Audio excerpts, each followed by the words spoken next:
Hello and welcome to the Two Robbies podcast, your destination for in-depth discussion and analysis of the Premier League. I'm Robbie Mustoe, he's Robbie Earle, and here are today's topics.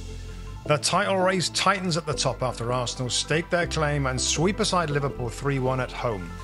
The problems at Chelsea pile on from Mauricio Pochettino after losing 4-2 at home to Wolves despite taking an early lead. Everton secure a crucial point in the relegation race as Jared Branthwaite scores a late equaliser against Tottenham. And Manchester United continue their recent bounce in form with a 3-0 win against West Ham. That's what we have coming up in today's episode. OK, mate, there's absolutely only one place to start. It was the big game of the weekend at the Emirates, Arsenal hosting Liverpool. OK, before we get into any kind of detail, Robbie Mustoe, you weren't in studio this weekend. I know you were watching at home and copious amount of notes, but I want you to give me a sentence on your takeaway from this game. What was your biggest takeaway from a 3-1 win by Arsenal, a dominating Arsenal in the first half, conceded a late goal, had some disappointment, came back. Liverpool didn't quite play at the fluent best, even Klopp. But what's your takeaway, mate? What's the thing that you might hold for the season on that game did this? I'll try and do it in one sentence. And that one sentence would probably be, Arsenal are not going anywhere. They're right back in the race, Rob. That's kind of what I feel like. I thought today was a defining game, particularly for Arsenal, given the vibe a little bit, given the recent results a little bit and being a little bit off the pace. This was a time to get back on track. And everything from the first whistle really to the last, Arsenal were pretty immaculate. The own goal, of course, was scored by Gabriel just before half-time, was really the only negative part of it. Other than that, the way they started the game, even the lineup, Rob, and, you know, there's a couple of big calls from Mikel Arteta. A couple of big calls going for Kai Havertz up front. Yeah. Jesus not ready to go. There's Nketiah, there's Trossard that could play a false nine. He continues to go with Kai Havertz. And Kai Havertz was involved in the first goal. And what I'll say before I get too much further into this, Rob, is, I mean, I'm not a big fan of Kai Havertz. I'm not his biggest fan. Yeah. But I'll tell you what, in this game, he worked like I've never seen him work before, unless I'm not watching enough for that side of him. Yeah. He played a false nine, so the up front. Yeah. He worked back, he worked his socks off, Kai Havertz. And I tell you what, fair play from wide areas defending to central areas defending, Rob, to running in behind to closing down. He's got some engine, you know. He's got some engine. I'm not a huge fan of his finishing quality or sometimes his involvement and sometimes his body language and sometimes his determination. All that being said, he worked really, really hard, and for that I give him credit. But I'll let you come back in, Rob. It was a good day for Mikel Arteta and Arsenal. I like the change of system, by the way, but let me get, you know, what did you think? Anything different to that? The takeaways from it. I thought, I thought it was a huge day for Arsenal. I was stronger than maybe Tim and a few other people. I thought they lose today. They're not going to pull 8 games back in 8 points in 15. With City flying, with Liverpool then would have been flying, you know, if they'd have won the game. My biggest takeaway was, Rob, that played brilliant football. Probably should have, you know, the football deserved to be more than 1-0 up at half-time. They go in 1-1. My biggest takeaway was the reaction to the disappointment of going in 1-1. I always worry about, don't worry when Arsenal's playing well. And today, they were playing one of the best teams in the league and dominated the ball and pressed them in and won possession and looked more dangerous. But when a disappointment comes to Arsenal, as we saw last season, Rob, there's still, for me, a doubt about how this team might react. Now, I think they should be better, and I've often said, you know, I think they learned from last year. Declan Rice makes them better. I'll talk about Jorginho in a little while, that his experience helps them in those situations. But I just thought it was a big day for Arsenal to get over a big disappointment that could have gone another way, and they ended up winning the game. I thought there was smart game management in the second half, Rob. Yeah. Smart game management. The first half, I think everybody who watched that first half knows that Arsenal were were really at it. Yeah. They pressed Liverpool really, really well. They dominated because of that. Liverpool, and I know Jurgen Klopp was frustrated at the end about how they didn't play football. Yeah. Well, they weren't allowed to play football. That's all down to Arsenal's pressing. Now, you jumping forward to half-time, you concede that goal, kind of a mix-up defensively with the own goal. And second half was different. Liverpool started much more on the front foot. And what I liked about Arsenal, Rob, is there were periods there that they were kind of okay with that. I was watching with my son, as I often do at a weekend, and the shape of Arsenal was really good. And they basically said, you know what, you're having a bit of a reaction after half-time. Yeah. Your tail's up a little bit. This is okay. And we've got this. And we defended really well. The shape defensively for Arsenal was not different. When they, again, without the ball, they're pretty much 4 at the back, 4 across midfield, 2 up front that defend. It's Havertz and Odegaard today. They're a bit different in possession because Rice played alongside Jorginho with Odegaard kind of centrally as a number 10. That's kind of different. And I liked it. I liked it a lot.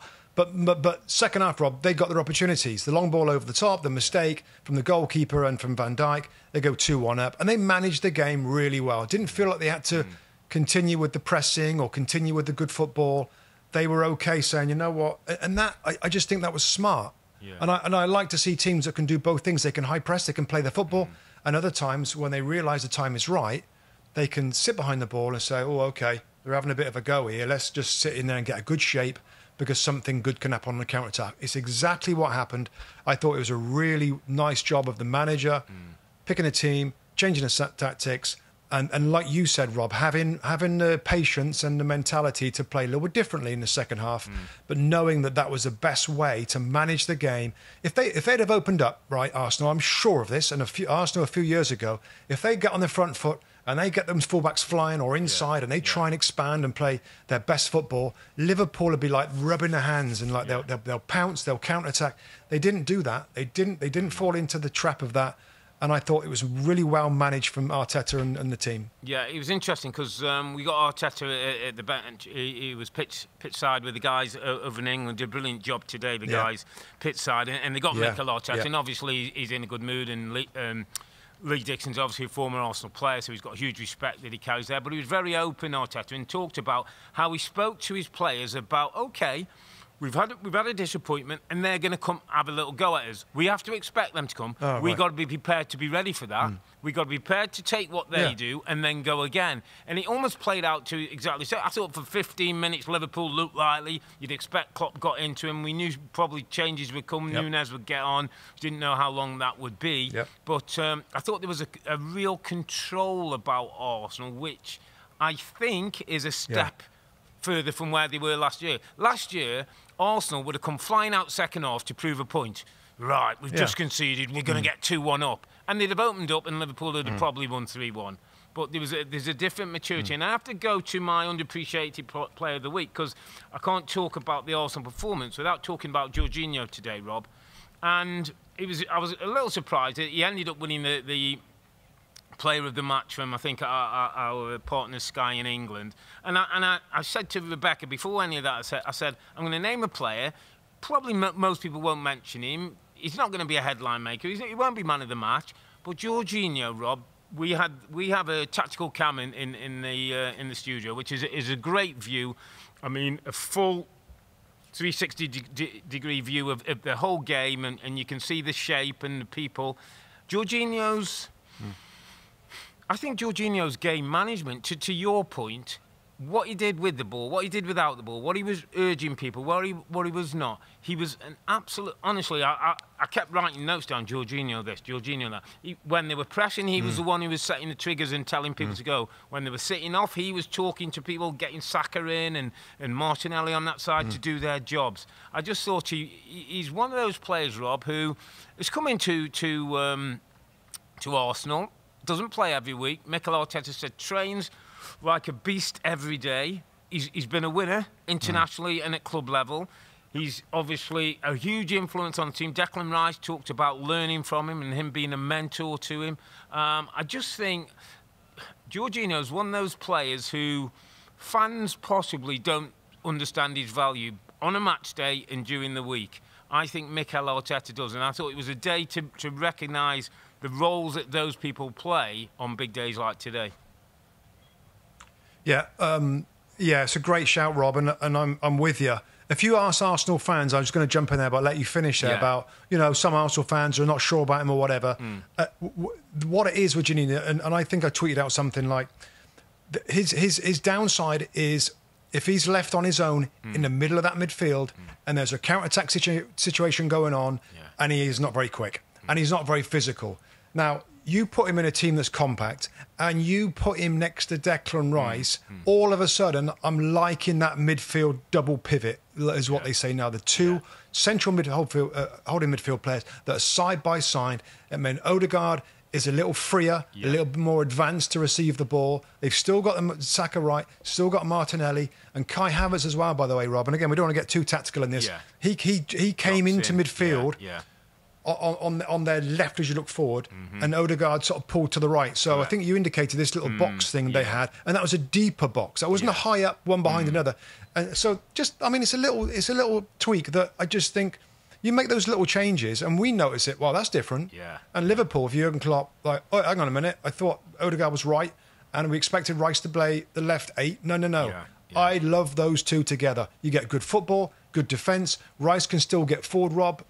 But me and you both played in the middle of midfield with two players, and one can get in the box when it's on. So Rice can still do that. So I liked it from the tactical side of it with the two holding players. I feel like Arsenal and Arteta needed to do something different. It'd gone a little bit predictable, the way that their football hadn't changed over the last couple of years. And this doesn't seem much, and it's not much, but it's just something a little different. And I thought that was really good. And he absolutely had a good game, Rob. The only thing he can't do is defend very well. But if they're compact and he's got Declan Rice next to him, then that mitigates that. And it worked out great. It worked out great. And you're right, because the camera, of course, I know it in there. You can see him cajoling and pushing.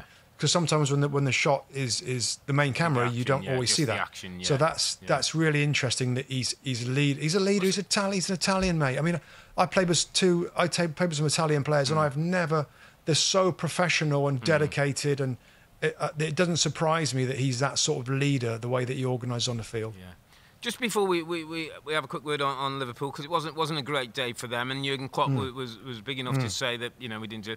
Just from Arsenal's point of view, the Havertz situation, whether it was for Jesus, we hear sustaining an injury wasn't fit. I think it was a knee that they talked about, but obviously not fit, not in the match day squad. So Havertz comes in, the choice, as you say, Trossard and Nketiah are the options. How does that feel moving forward, Rob, when Jesus is fit? Well, it's a great question. It's a great question, Rob. And if I'm sort of being totally honest, I still think this is what's going to hinder them winning the title. I just do. I just think that I don't think Kai Havertz is the guy to win a title from a number 9 or a false 9.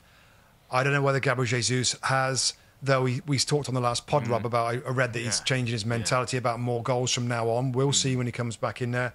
Trossard, I suppose, is a real proper false 9. Maybe doesn't get the goals as well. So I even though it's been so positive about Arsenal, I mean, you look at that team, right? You look at those options in midfield, and you look at the wide players. Yeah. The options there. They are one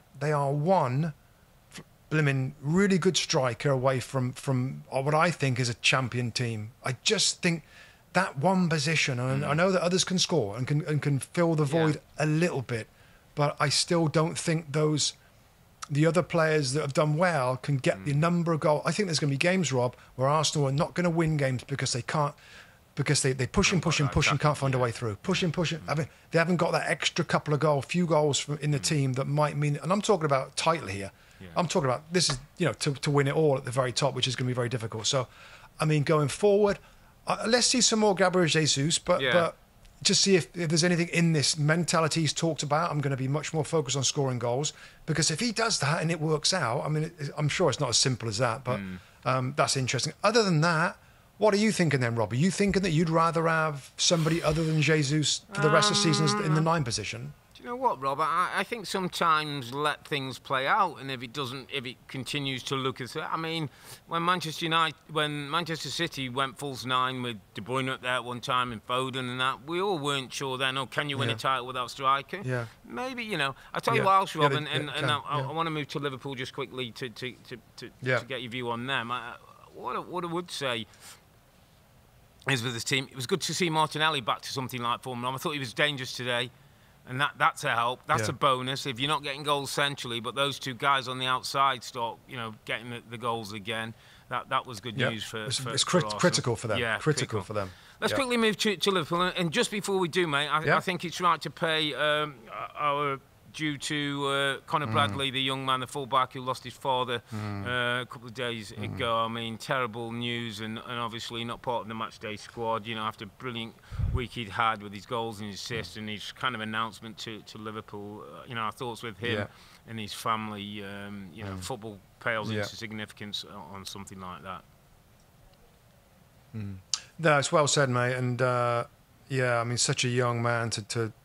I mean, I'm just hoping that he saw, his son live the dream and score the goal and have the impact on Liverpool, football club as what he has. So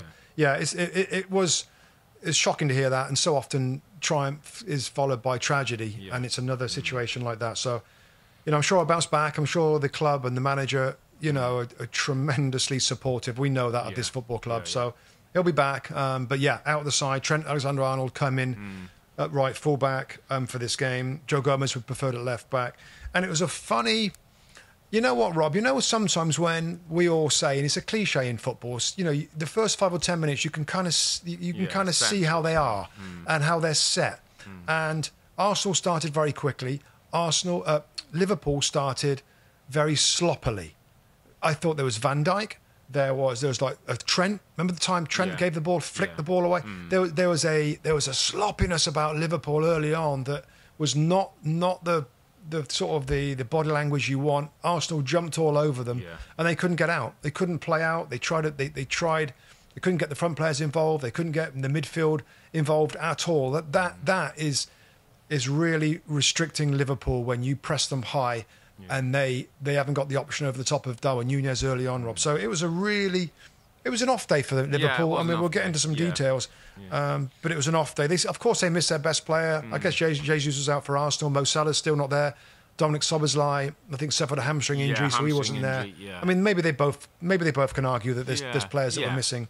But Liverpool, we don't often say that about Liverpool, Rob, in a big game, that they didn't really show up as you'd expect them to. And I think the team and the manager afterwards are pretty magnanimous in saying that was a deserved Arsenal victory. They didn't play well. They didn't handle the press well, and they made mistakes, big mistakes at the back. Yeah, and in fairness to Van Dijk, he came forward as captain and held his hand up and said he should have dealt with situations better. And after that first start in the second Rob, half, let's can we just talk about that, Rob? Can we just go into that a little bit, because it's obviously 1-1. You showed it on the broadcast. It was a defining moment of the game. Yeah. And it was a simple ball over the top, which he got himself in a good position. Yeah, he was shielding the ball, and he saw Alisson charging off his line towards him. Now, I got the sense that you and Tim and a few others, and himself, to be fair, he could have cleared it. Yeah. But I think in the moment there, he looks up, goalkeeper's rushing out, he's real close to him. He tries to sort of get out of the way and let the goalkeeper deal with it, and Alisson messed it up. He missed the ball. Yeah. So I thought, in my opinion, the goalkeeper was more at fault for that goal than Virgil van Dijk. That's just me. I tended to agree. What do you think? I tend to agree, but I'm sitting next to Tim, who's saying that's one where the goalkeeper should take charge. And if he comes, Tim said he's got to clear everything out. Take it. Yeah, take everything out. And he said, if you take Van Dijk, if you take your grandmother, she's there, take everything out and everything goes. But I'm the same as you, Rob. And if I put myself in that situation, one of my coaches always said to me, the closer you get to the goalkeeper, the more chance of error, kick the ball out. Kick the ball out. And maybe that's what he should have done. But let me say something else, last bit on this, Rob. Yeah. It was also, in my opinion, a bad judgment from Alisson to fly off his line. Yeah. If he stays 10 yards away from his goal, Virgil van deals with Dijk that, is doesn't goal side. Yeah. He's in control. He could lay it back to the goalkeeper. He could dribble it out and play the ball out. But because he committed to that ball over the top, Yeah. it became a panic situation. So for me, it was an Alisson error. And listen, he's a brilliant goalkeeper. He's Yeah. been magnificent. But that was for me was more of an Alisson error. And then from there, Liverpool, as we said earlier, Rob, they drove at the game. Yeah. Didn't really create too much, and Arsenal were like okay with soaking it up. And of course, Trossard scores on the counter attack. It just was a poor day for Liverpool, Rob, wasn't it? Yeah, absolutely. Not a great day for Liverpool. Brilliant day for Arsenal. 3 goals, 3 points, and still very much part of the title race. OK, my friend, let's move it to South London from North London. We'll go to Stamford Bridge. We'll go to Chelsea. We'll go to 4 goals conceded into back-to-back games now. 4-1 against Liverpool. You kind of go, oh, that's not a very good result, but it's Liverpool. 4-2 defeat to Wolves, in absolutely no disrespect to Gary O'Neill, who we've talked to him and is doing a wonderful job. Oh. But 4-2 defeat at home to Wolves at this stage of Crikey. the season, after we've talked about our friend Mr. Pochettino and time and development and progress, and it's starting to get a bit serious, Rob, isn't it? Yeah, I mean, it's a shocker, isn't it? It's a shocker. I mean, the Wolves go above them in the league table as well. Yeah. You look at the team and it's like, well, this looks, you've got your Sterling, you've got your midfield, your expensive midfield players in Moses Caicedo and Enzo Fernandez, in Nkunku. So I watched, just for full disclosure. Yeah. I watched the Man United game, same game. So okay. you Yeah, watched this yeah, when I I watched the Man watched this United, one. so Yeah, I can give you more detail on that. But of course, I saw bits of it. I saw the highlights. I saw the team. I know at Stamford Bridge. I know against Wolverhampton Wanderers that are trying to keep a team, from what they had pre-season. yeah. It's incredible. And we talked about it on the midweek pod, where like how long before we start to say, well, hang on a minute, Pochettino, surely this squad's better. I mean, Graham Potter's, it was different last year. The squad changes so much. Yeah.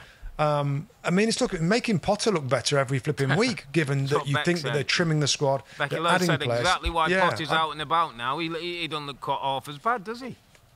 Apparently, Yeah, Rob, they're in a worse no, position now than they were under Potter. Yeah.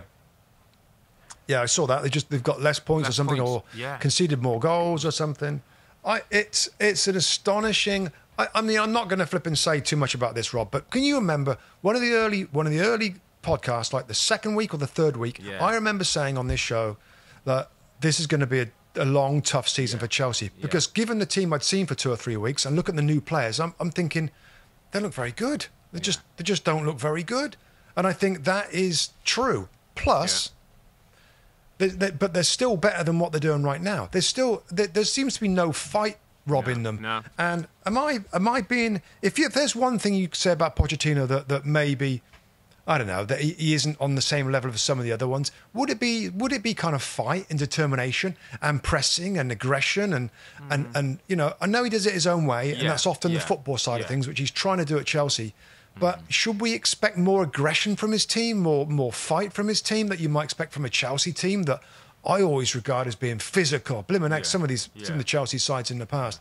Now, should there? I'm pointing more at Pochettino now, Rob, and should he be coaching and encouraging his team to be more aggressive in the game? Because that was way too easy to lose like that at home to Wolves. Yeah, I mean Potter wants to do it a certain way, and he was assigned to the, and I hate the word, but the project to, develop this young talent and build a team. But yeah, it sounds good. We're now, what, 22, 23 games in. We are in a situation where I'm not sure he knows any more than from the first day of the season what his best 11 looks like. No one unit in the team. The defence, if you had to pick a best back four, I'm not sure you'd know. Chilwell's nowhere near the player he was when he started the season. I know he's had an injury. He doesn't look as committed. Disasi looks a disaster, never mind Disasi. Midfield 2 of Enzo and Caicedo, Rob, have got lots of potential, lots of ability. They don't understand the responsibility, the role in midfield, what sometimes you have to do and hook things on and get things away and be solid.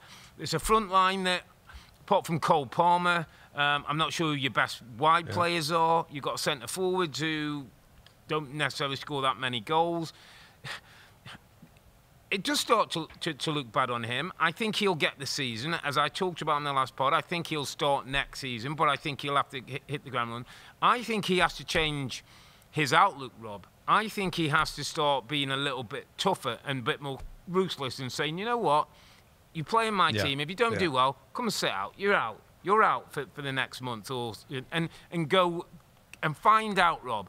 And if he has to go to Todd Bowley at the end of the season and go, you know, these 10 players here, they're not good enough for what we want. They're not good enough for Chelsea where we want to go. You have to sort that out. I think that's where we're getting to with this now. Because if he doesn't do that, Rob, I'm a little bit worried for him because I think it starts to turn on him. 100%, Rob. I was about to go the same place.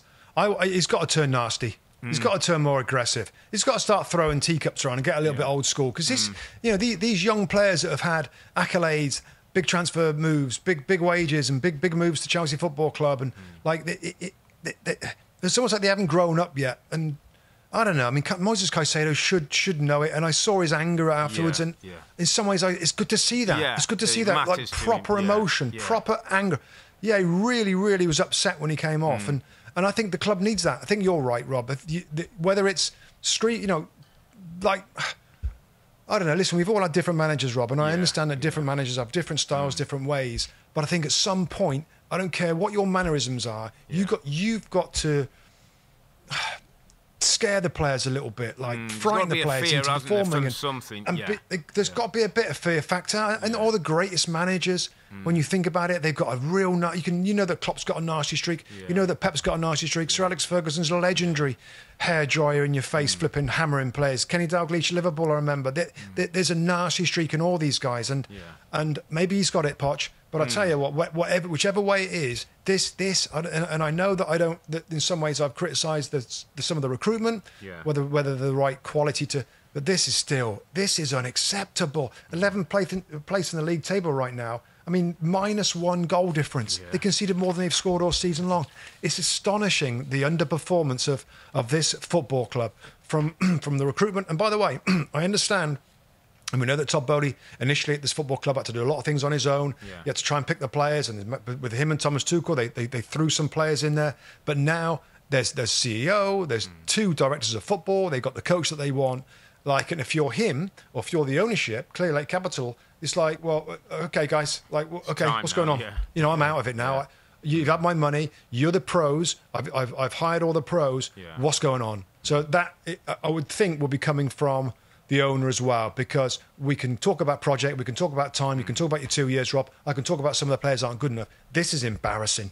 This is embarrassing for Chelsea Football Club to be in the bottom half of the table below, your Wolverhampton Wanderers that we thought were going to get relegated. So, I mean, it's starting to be alarm bells now, and there's got to be some reaction from the club, from the manager and the players in the next game. Absolutely. It was one of those days I said on air to Bex, right now I'd rather have the group of Wolves players behind me, but I know what I'm going to get, than the group of Chelsea players. And you think how much has been spent and how much wages. And let's not forget, by the way, Wolves haven't got Hee Chan Wang, who's their best striker, who's been away for so much time. So it's incredible. Just before we move on this, mate, and I have to go there with you, because you know Lady Low and her provocative ways. There's a certain Portuguese young gentleman who's now available, not working in Italian football. Don't even think about it. Just let me go finish the statement. And she suggested, do you think if things don't go well between now and maybe the end of the season, would Mr. Bowley at all be interested in a conversation with the certain Portuguese gentleman who would come in, Rob, who would get some fear? Now, I said the fit with the young players just doesn't work. I don't think it's the kind of thing that he would do right now. But it's an interesting angle, Robbie Mustoe. Well, it is an angle, and I have heard a little bit of fans talk about it. I'm with you, Rob, with the young players thing. I mean, this is this is so not a Jose squad and a philosophy of bringing it. I mean, it's just so not. Apart from the fact the jobs that he's done recently have not ended well, the Spurs situation, the anger, the bitterness about him continues to grow. You're going backwards. He's gonna. Oh no, not in my opinion, Rob. I mean, we all know that he'll shake it up. It upsets everybody. Everybody starts fighting. There's horrible player it should end right now. If they if they end up doing that, I kind of give up. I give up in my job, like, because what I'll take that as a very definite no, and move on to Goodison Park, my friend. I'll move on to Goodison Park. Really good game, actually. I mean, a game weekend, mate, full of goals this weekend. I don't know what quite was in the water. It ended up Everton 2, Tottenham 2. Richarlison in really good form, a couple of really nice one-touch finishes for Tottenham, and the non-celebrations against the Everton team was good to see. Obviously got a lot of respect for Everton. From Everton's point of view, get a goal back through Jack Harrison. Again, goalkeepers, Rob Vicario in that situation. You know, we'll maybe talk about that. And then Jared Branthwaite, who's an absolute little diamond, or big diamond, should say, for Everton. Came late, got a header. It was a really important point, I thought, for Everton in a tough game against a Spurs team that getting bodies back and starting to look a little bit like that team we saw early in the season. So, good point for Everton. Big disappointment, I thought, for Spurs, because a chance for them to, you know, cement a place in the top 4. Where are we with the Everton kind of push against relegation, and where are we with Ange, Rob? Because it was interesting. 2 set pieces Spurs conceded, and is there a sense of, for all the great football, at some point you've got to defend better? I mean, we're looking today about the goals against is, you know, quite more than anybody else up there who in the top 6. For a team who want to win things and outside chance it before this, people are talking about titles. Does something have to change a little? Does it have to be a little tweak? Well, let me start with Everton, Rob. And I loved the Everton performance. There's nothing. We all listen. You know more than anybody else, Rob, that I love the beautiful game, right? I'm a bit of a purist. You know, I maybe because of the way I was a player. You know, I wasn't that type of guy. So when I see that sort of football, I love it. And I of course, I study the game, and I love the tactical side of things. So I love the silky side of football. But I tell you what, I like watching Everton. Everton's effort, the energy, the never giving up, the pushing right till the end, the physicality around the goalkeeper, Branthwaite stepping up there, the fan support, the protest before the game. I love the feisty nature of Everton. I love their performance. All my notes are things like determination, passion, you know, amazing drive, totally deserve the point, never look like giving up. Send that note to Chelsea, by the way. Can you send that note to Stamford Bridge? Well, that's 1,000,000%. That's the steal that they need a little bit of that. So I like watching Everton. I think Dominic Calvert-Lewin looks like he's struggling for confidence, which is not great. I think they missed Onana in midfield. They missed Doucouré as well, Amadou Doucouré. They missed those 2 powerhouses in the midfield, and still they keep going, and still they go forward. They made it a really difficult game for Tottenham, Rob. And there aren't many teams that do that, because Spurs football is often so good, so slick. But I never really. My Tottenham notes are things like Mickey van der Ven, and I think it was John Champion who called him the Flying Dutchman. His speed, again, as we jumping off, is my jaw open when I watch him make recovery runs.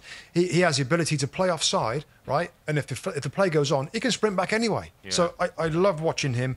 You know, I looked at it late on, Rob, and I see that what's his name? I got his Radu Dragusin, the new centre back they brought in, the Romanian, I think. Dragusin came on. I'm like, that kind of makes sense. You know, the last 5 or 10 minutes from Ange, shore it up, 5 across the back, and they still conceded that late set piece goal with Branthwaite. So they're still a work in progress, and I think he would say that. I think Maddison and Van der Ven coming back is big. I think Everton away is just a difficult game, Rob. Everton away is a difficult game. And Richarlison, the other thing really that I made note of is finishes and how he looks different. I mean, he's the finish on his first one, and just a little bit of class, a little bit of composure. He looks a different player, and he's one of those that you can see what his confidence is like by watching him run around a little bit. And his head, so often his head goes down when he gives a... But he looks good. So Heung-min Son to come back. The players get him fit again. Basuma, I think, has always missed in the middle of the park. Even though I kind of like what Bentancur does. Højbjerg does his thing. And I prefer... I'm a fan of Brennan Johnson, but I still prefer Kulusevski, I think, on that wide position. So they're in a good spot at Spurs. They're a couple of points behind Aston Villa. But it was more about Everton for me, Rob. And the 10 points... They're going to wait to hear back from that. Then they're going to wait to hear if they're going to get another deduction on the... So I enjoyed Everton's fight, and my last Premier League minutes were at Everton, and not a bad place to bow out at Everton because of what it is as a stadium. The fans are like 5 yards away from you, and they're an aggressive bunch. They're a lively bunch, and the team play with that. The manager's perfect for them right now. I know they're in the throes of a relegation fight. They're in the bottom three now. They're still in the bottom three. Yeah, 19 points. But it was interesting, Rob, because it's similar to you, and I sort of said to Bex, this is a game about structure and organisation against fluidity and spontaneous and rotations. And I said, and it was interesting because I said, in a strange way, Bex, it's harder to do what Dyche does with his set of players than Ange. Ange, listen, you got possession. I think it's pleasing. I know he's looking for rotations, but I want to play. Everybody wants to play like Ange with freedom and expressing yourself. I think for Dyche, he has to keep working in a certain way. Players have to be in certain positions. We have to be well set up, and then we break, and then we... And I just think it's a really hard job that he does, that he gets a tune out of his players every week. And listen, some days it doesn't quite work, and if they hadn't got the 10 points, we wouldn't be talking in the same way. But I just think, like you, he deserves a little bit of credit for what they're doing and the way they are. They're so short of confidence in the attack. Beto comes on and looks a bit clumsy. I know people thought it was a penalty. I wasn't so sure about that one. Calvert-Lewin thinks he's scored and ends up coming off Harrison, so he doesn't get his goal. I think that's 17 games now, Rob. In all competitions, he's not scored. Okay. And as you say, I think that starts to get in his head. So they're going to have to work with him. They're going to have to give him the confidence. So, I thought it was a hard-earned point, but a well-earned point for Everton. Yeah, absolutely. Just from Spurs' point of view, Rob, and Richarlison in the goals, and now he's confident, and I think it was his 9th Premier League goal of the season. Sonny comes back, my friend. Sonny comes back. Where does Sonny go, and where does Richarlison go in that situation? I mean, have we got to be careful that we don't automatically take attention away from Richie again and we go back to the frustrated, not scoring? Or how can we dovetail that we get the best from both of them? Can Sonny still come from one of those wider positions as he did like under Kane and still be as dangerous? I think so. I think he comes straight in on the left-hand side, Rob. I said this a while back. If Richarlison can be a central player that can score a regular goals, which he's absolutely doing right now, that's huge for Tottenham. Because then you put another goal scorer on the left-hand side. You've got a creative player now fit again in James Maddison. And for me, you play Kulusevski on the left side. So a 4-2-3-1 with Hummins on the left, Maddison, Kulusevski, Richarlison. I think that's what the fans...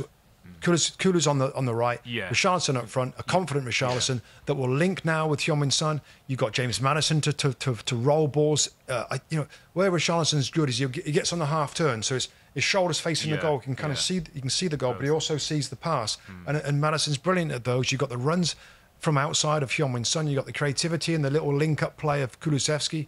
I just think that's exciting for Spurs fans, and I as a fan of the game, I want to see it. I want to see it. So I don't think that's a hard question, Rob. I know Werner's done okay. Got a couple of assists, didn't he, during the week? A couple of crosses that led to goals. Fair play to Werner, and it's a good little. I don't know. He's a good player to have in the club until the end of the season. If Richarlison goes quiet, Son might go up front. Werner comes left, or Werner goes up front. It's a good acquisition, but Son back on the left, Richarlison up front. That with Maddison prompting, I still think. And Van der Ven fit now. Romero's fit now. You got a Dragusin as another central defender. Porro's excellent. Udogie had a weird game. So I think that Tottenham's best, and I want to see it now. Between now and the end of the season, particularly when Heung-min Son comes back, they can kick on. They can kick on, and they can overcome Villa for me. They can overcome Aston Villa in that top four. It's going to be an amazing race, but I want to see the best. Yeah, it's going to be a race for that one, top four. Okay, my friend, we're going to move to Old Trafford, and you're going to tell me how the youngsters of Manchester United are dragging them back into some contention. You're going to tell me about possible European place. Have they still got a chance for top four? And you're going to tell me about an injury to Lisandro Martinez that didn't look great, and reports are that it could be something a little bit more long-term than they first thought. Yeah, well, I'll start with that, Rob. And it's one of them where his leg kind of got stuck a little bit, and the weight of a player kind of buckled it a little bit in his knee. again, we don't know how bad it is. He tried to continue, I believe, and then he went off sub. Ten Hag said not great. Is he? He's such an important player, Rob. I mean, I know there was the whole thing about his height and everything else, but if you notice that he's come back in the centre back, and not only are they defending better, but there's a spirit about it. They're all high-fiving and they're fist pumping each other, and he has that energy. He's a good defender. And Maguire got a start today. I mean, Maguire made a couple of mistakes again, and the goalkeeper helped him out, and so that is a real blow. Casemiro back in the midfield. He's holding in midfield. It's not two alongside. He plays on his own. To his left is Bruno. To his right is Mainu. There was a shot, Rob.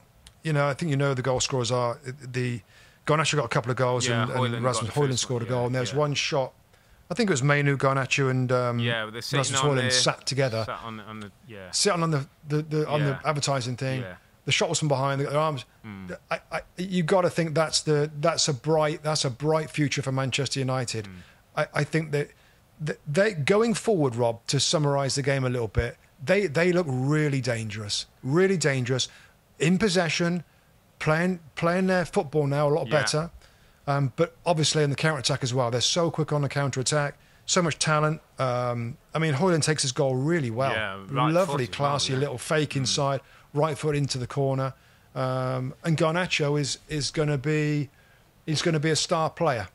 All right, I think he's going to be a star player. He's going to be better than Rashford ever is or ever would be. He's going to be certainly better than Antony. He's going to be right up there. No, and I'm chucking that in right now. I think he's a special talent that's getting better with more games, with more first team, with more maturity. I think he's going to be a very, very good player for them. And the striker looks like he's getting comfortable, and the goals are coming. It looks like scoring all the time now. They weren't coming in the Premier League. They were coming in the Champions League. He had really good finishes, so he knew he could do it.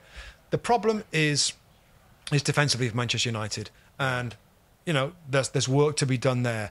It's like what was I thinking of? It's like they and Maguire played, so this may be a big part of it. I know that our Danny Higginbotham talks about if it's not quick defenders, they drop off. Yeah, United want to go forward, and there's big spaces between them, and I agree with him. If Manchester United, Rob, were more aggressive in a higher line, right, and we've seen that with Liverpool, we see it with Spurs, we see it with Aston Villa. Yeah. What that does, it keeps the game in their opponent's half. It keeps them pinned in, and they don't get played through as much. They can get played through, Man United, because of the spaces between the defensive line, the midfield line, and the front players. It gets a little bit too big. Yeah. Higher line, push them in, and you're a little bit vulnerable over the top, and that's the problem, and that's what Maguire got caught with the ball over the top, and that's why he makes them a little bit deeper. So, quicker defenders in the recruitment window, higher line, because the attacking stuff is looking better. I'm not going to say it's brilliant because the data and fact right now still isn't amazing. They've still got -1 goal difference, but the Mainu's silky player, Garnacho's improving by the week, and so is Rasmus Højlund. Rashford looks happier and brighter and had a few moments, but it's a good-looking front four when you chuck in there Bruno Fernandes and Kobbie Mainoo with his prompting in midfield. So. Yeah, reasons to be optimistic. It was a good, solid 90 minutes that we don't often get from Manchester United against a team, by the way, in West Ham that they can frustrate you. They can park the bus, they can play deep, and they can frustrate you. But this is a classy day for Manchester United where we've jumped on them when they've been awful or inconsistent. Sure. And maybe so I'm not saying, Rob, I'm not saying things like, well, Højlund did something amazing. They played pretty crappy, but somebody did something special. This wasn't that. This isn't one of those. This was. They look really good. They look really good in the attacking phase. Keep hold of that, please, and be stronger. They conceded. I mean, this is a clean sheet, but they've conceded a lot of goals before that. That continues to be the. I mean, there's a clean sheet in this game, but there was chances. That's where they can get better. But this was pretty encouraging, Rob. Yeah, sixth in the table, mate. If they could. Well, have a great run and maybe have a look at one of them Champions League or certainly European footballs. That's got to be the aim for Ten Hag. Not a great day for David Moyes returning back to Old Trafford. Didn't obviously see much of this game, just some highlights and things, but didn't have too many looks at it. I didn't see West Ham and made a decent save early from a deflected effort and one or two efforts second half, but didn't look as though it was quite their day for West Ham. Not as defensively strong as you might expect. Calvin Phillips again, Started on the made a bench, big didn't he? error. Yeah, but he came on and made a big error, getting caught on the ball. Yeah. You know, he's in that position, and it's so interesting because people don't realise how hard it is in general in the Premier League, and particularly in midfield, and particularly going back to the back four to link things together. You have got no safety net. If you're not quite sharp, you make the bad decision, your touch isn't perfect, then the opponents will take the ball off you. Happened again. He looks like down in the dumps. And David Moyes he's got to do a job on it. It's a hard one, isn't it? Because he hasn't played much football. How cuddly You he can is. train as much as you want. I know. We know training. Well, you I know. match game. You know, Yeah. you need to play games and you need match fitness, and you know that's something obviously he's going to have to get. But you know, hopefully he can. Yeah, for him and for England. And, absolutely. And, get his career back Get up on to track speed. and get up to speed. All right, mate. We're going to talk about just finish off with a few other results from the weekend. Yeah. I'm going to start Bramall Lane on this one. Sheffield United, Chris Wilder, my friend, I think had a go at the referees before the game, and we talked about siege mentality, and he's an old head who knows what he's doing. He's looking to poke the dressing room and get them going. Didn't work, really. Got beat 5-0, by the way. Surrendered at 5-0. McGinn with the first goal after Watkins hits the post. Watkins gets the second. Bailey gets the third in 20 minutes of 3-0 down. Tielemans smashes a fourth just before half-time. Half of Bramall Lane empties out. Sheffield United fans had seen enough. Into the second half, think, oh, maybe there might be a comeback. Moreno smashes one in 2 minutes into the second half, 5-0. Meant to be fair, Villa... Job done, mate. Put their feet up. Sheffield United had a goal disallowed for a very minor offside. They'd worked a set-piece routine. I think it was Sousa who ended up scoring, but that didn't count. It was one of those days. And Sheffield United, mate, and I said, are already having to think about what happens in the Championship next year, because dead and buried, Done. You know, Done. Not enough fight. Defensively, all over the place. He played a back three, Rob, which is his go-to. It was a back three that looked so porous. He played Osolo up top, who's a young lad who's come through academy, maybe a lot of talent. He has Archer on the bench who can score goals. He had Harmer on the bench. Things I just couldn't quite understand. They're in a bit of trouble, and he needs to start thinking about next season now and how they might be looking to get out of the Championship. Yeah, there was an emotional pull for Chris Wilder. And I think, to be fair, you know, there was an improvement in the performance level for Sheffield United. Yeah, maybe. They weren't winning games, but they were losing by fewer, and they were more team together. And I remember the words that he said to his board of directors, don't give up on us, give us some money, because I wouldn't say that if I didn't think we had a real chance of staying up. Well, that's gone now. Yeah. That's gone now. Just not enough quality. No. I mean, fight. I mean, I think a Chris Wilder team generally has fight. I think Sheffield United fans generally demand fight. Yeah. Sheffield United aren't a good enough team not to be able to fight. So I think there is kind of some physicality in them, Rob. But if it's, you know, quality-wise, positional-wise... I've got to be honest, I didn't see it. No. They were poor. I tell you what I saw as well, Rob, on social media, was... so Chris Wilder, again... I'm not 100% sure on my facts here. I'm going by a social media report. I think it was a journalist that reported this. Did you see it, Rob, where he went to he was talking to to a reporter on TV and saying something like, I went to see the referee afterwards. I guess to ask him about something. And the referee's assistant was eating his sandwich. Yeah, that was And Chris ahead Wilder of the went on to game. say, you know- That was ahead of the game, What? mate. It was ahead of the game. Was it? And he was It was talking ahead of the game? It was ahead of the game, and that's what I was saying. I think he did it as a us against the world, siege mentality. Show, you know, they were talking like, you know, we're the team who are going to get relegated. Disrespectful if I'm the Premier League manager in the room. Yeah, and I'm not sure. What a strange thing to say. I'm not sure what. Again, I think it's a siege mentality. I think it's a leaf out of the Jose Mourinho playbook. You know, the us against the world. Everybody hates us. We're not getting results. Come on, lads, let's go and show them. Well, that's what I say. Didn't work. They lost 5-0, and Chris. I thought it was unbelievable. Unbelievable. So that was before the game. So he basically said, "Oh, you know, a lack of respect there." Yeah, he's talking. He's in the same room as a Premier League manager. Yeah. Wow. Yeah, he came. Big ego came out, like that. yeah. Well, you're not going to be Premier League manager much longer. No, I don't do Premier League manager much longer. So, yeah, Okay, I mate, thought let's move that. to I just saw the interview. Okay. Yeah. Let's move to St James's Park, because I know, I mean, 4-4, Luton, 8 goals in 2 games, 4 against Brighton, 4 against Newcastle, incredible.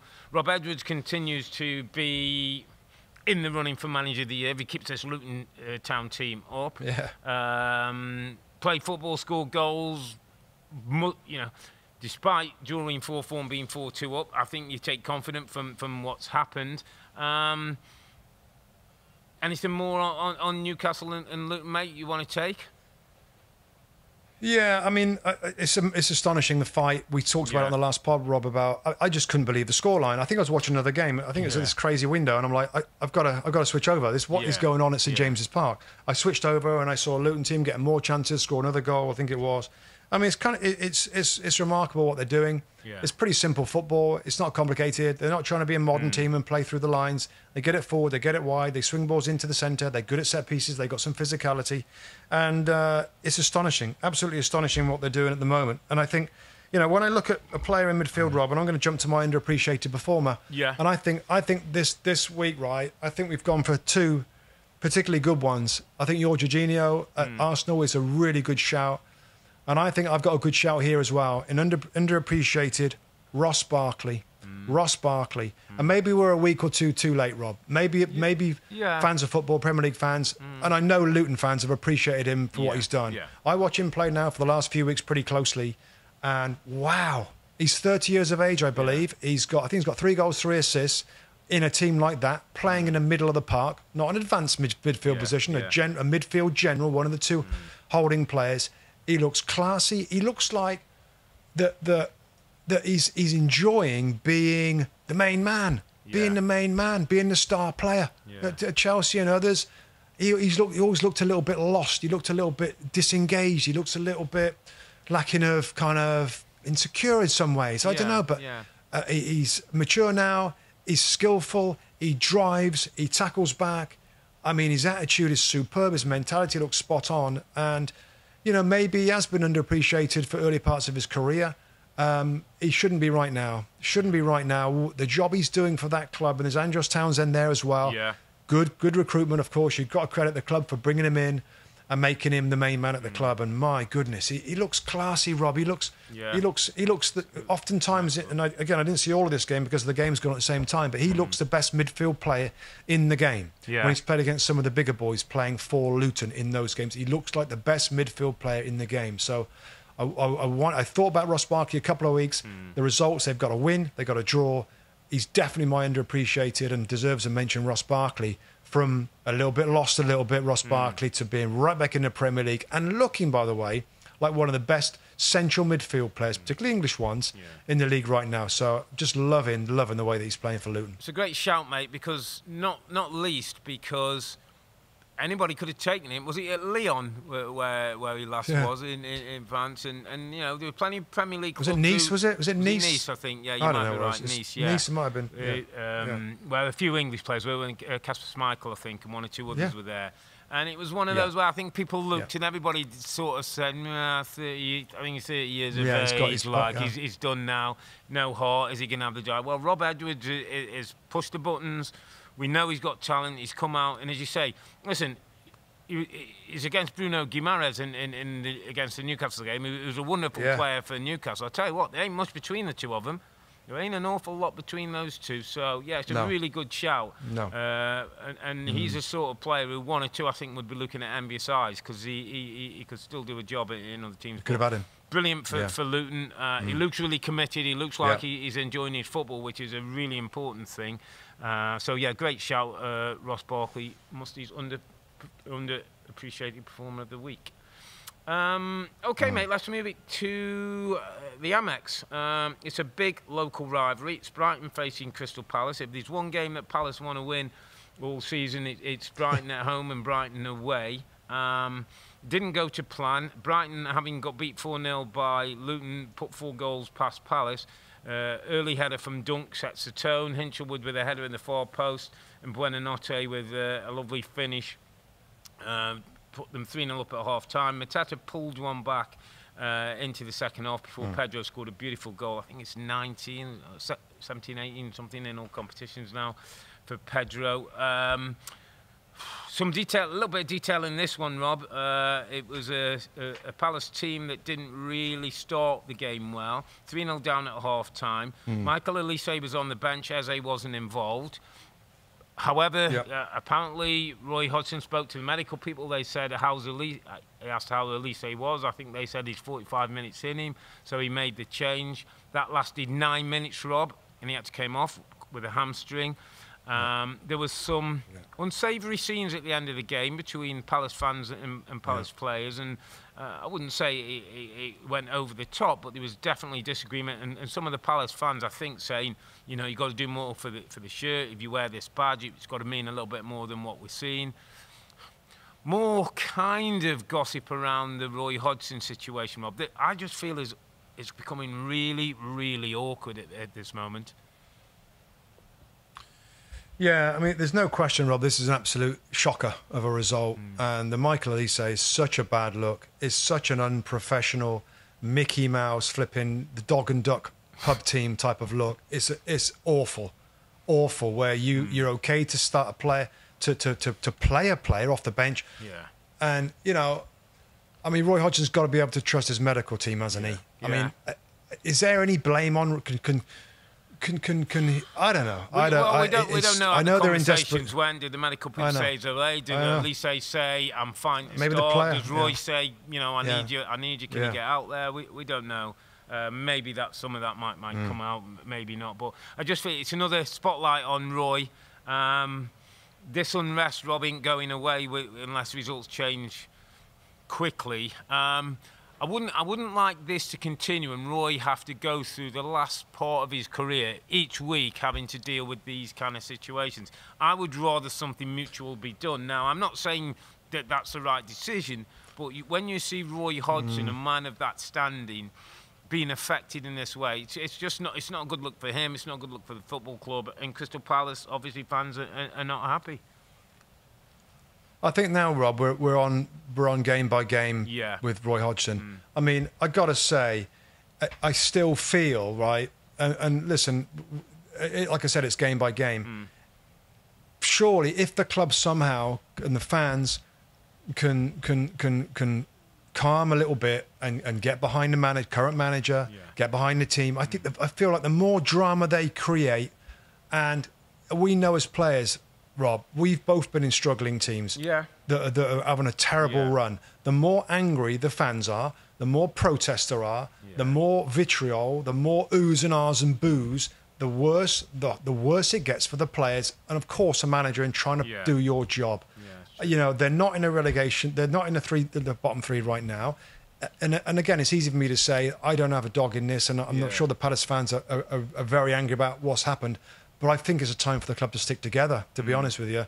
Now, if Chelsea, if Crystal Palace find themselves in the bottom three in the next few weeks, then I get it.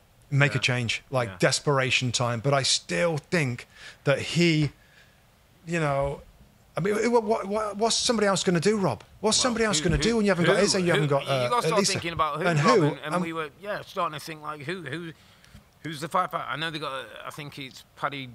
Now I think is it the guy who was in charge before. He's assistant with Roy now. He held the ranks before. I don't know if there'd be a thought about him. You're talking about who could go in for, you know, how many games is it now? 15 games and get things right. They're obviously a different team when Elise and Eze are in the side, as we saw midweek against Sheffield United. And that doesn't change, Rob. When those that can't change. Come in, you know, and when they don't play, it becomes a little bit more ordinary. But listen, the Palace fans are fans who get behind their team and really support them. We've known about the atmosphere at Sellers Park. So obviously there's a real disconnect at the moment, and important weeks for Palace and the ownership group and the manager just to try and stick together and get through some difficult times. And for Roy to finish his career managing, if this is going to be the end of it, some way that he can get a little bit more enjoyment than what we saw at the Amex. But good response for Brighton having got beat 4-0. Yeah. No, I just wanted to add there, you know, of course this is, you know, I'm sort of suggesting the fans kind of get behind.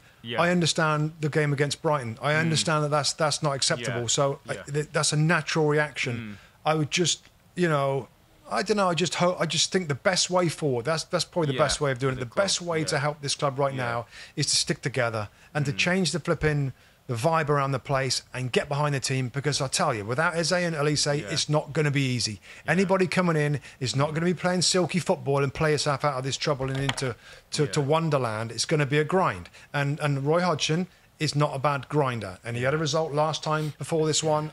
I just think that would be the better way to go. And yeah, just on Brighton, Rob, their last defeat, I think De Zerbi said the biggest defeat. Luton, that was some reaction. That was some reaction. Some performance at Luton. They got beat by Luton. That was some reaction. And those young players, we talk about young players at Manchester United.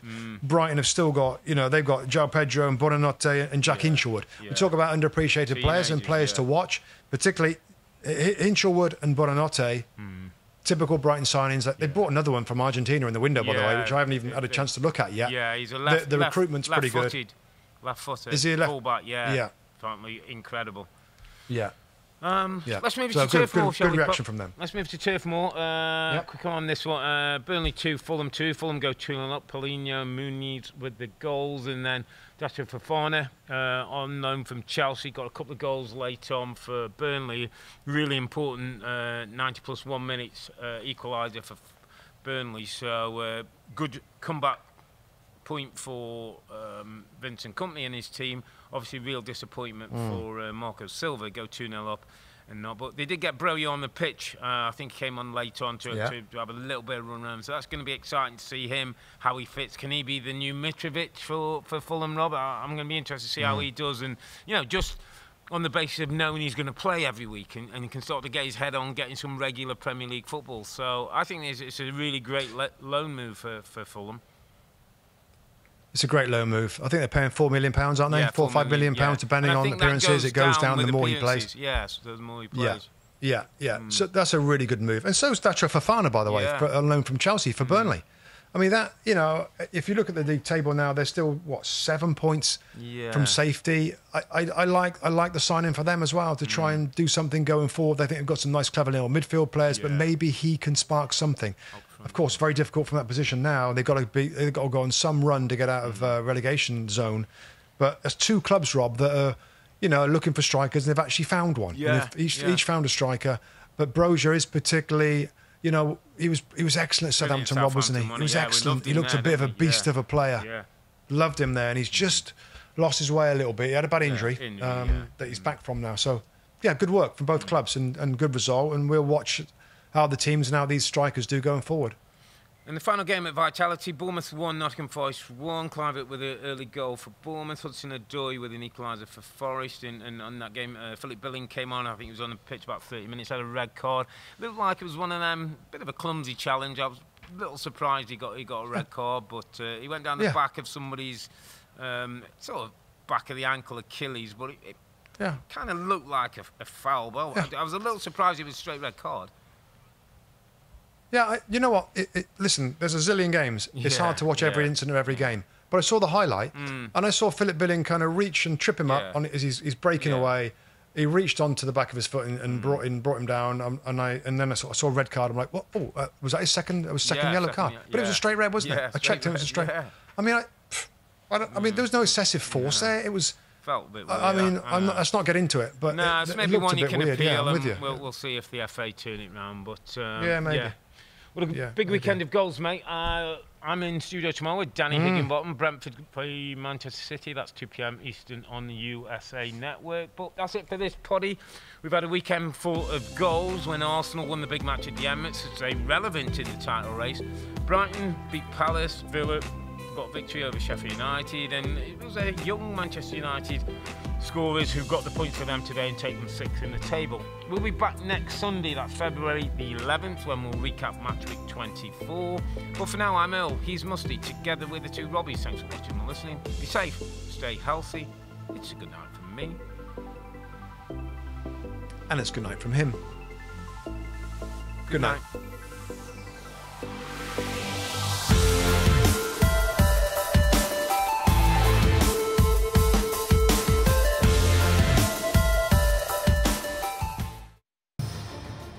Hi there, I'm Rebecca Lowe, studio host for NBC's coverage of the Premier League. Don't forget to hit subscribe to watch more videos all season long. And for even more Premier League content, from original series to live matches, head over to Peacock. And be sure to tune in for Premier League mornings every weekend on USA Network and on Peacock. We will see you there.